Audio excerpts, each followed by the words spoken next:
ठाणे जिल्हा निवडणूक अधिकाऱ्यांनी विधानसभा उमेदवार राजन विचार आणि केदार दिघे यांच्या काल ईव्हीएमच्या तपासणी आणि पडताळणी प्रसिद्ध केलेल्या बातमीमध्ये समाधानकारक प्रक्रिया पार पाडली असं सांगण्यात आलं आहे.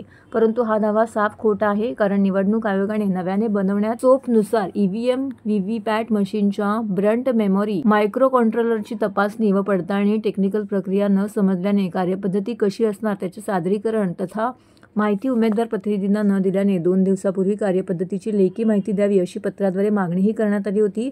परंतु ही माहिती अखेरपर्यंत दिली नाही. या प्रक्रियेसाठी उपस्थित न राहिल्यास मॉकपोल घेऊन मशीनमधील डेटा डिलीट करण्याची प्रक्रिया स्टॉपमध्ये करण्यात आलेली होती. यामुळे केवळ वखार महामंडळ तुर्भे नवी मुंबई येथे 19 जुलै 2025 रोजी सकाळी 10 वाजता होणाऱ्या तपासणी व पडताळणी प्रक्रियेच्या दिवशी ईव्हीएममधील डेटा डिलीट होऊ नये या भीतीने अधिकाऱ्यांच्या सांगण्यानुसार डायग्नोस्टिक चेकिंग हा पर्याय निवडून अर्ज भरून दिला. या प्रक्रियेमध्ये कोणाला किती मतदान झाले हे न दाखवता एकूण मतदान दाखवून मशीन बंद केल्या. तसेच प्रक्रिया पार पडत असताना 148 ठाणे विधानसभा मतदार केंद्र क्रमांक 68 वरील व्हीव्हीपॅट मशीन मध्ये बॅटरी मिळाली.